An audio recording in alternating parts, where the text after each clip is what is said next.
বাবা দইয়ের বাটির মধ্যে পড়ে যায়। তিনি বাটির তুলনায় 10 গুণ ছোট ছিল। বাচ্চারা চিপস হাতে নিয়ে দই দিয়ে খাচ্ছিল।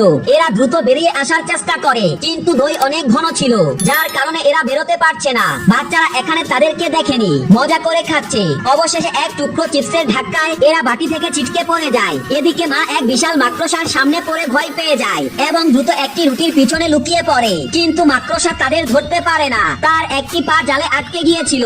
মহিলারা এটা দেখে সহ্য করতে পারে না এবং সাহায্য করতে এগিয়ে আসে।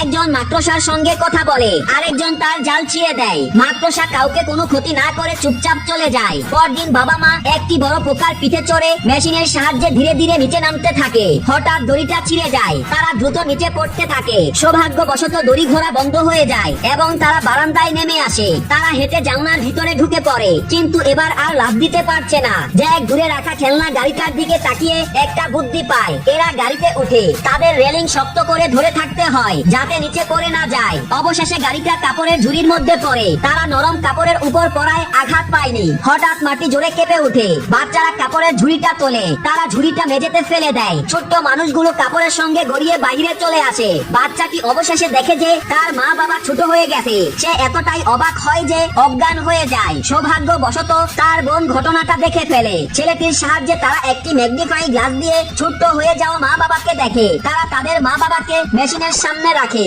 আর কিছুক্ষণ পরই তারা তাদের স্বাভাবিক আকারে ফিরে আসে।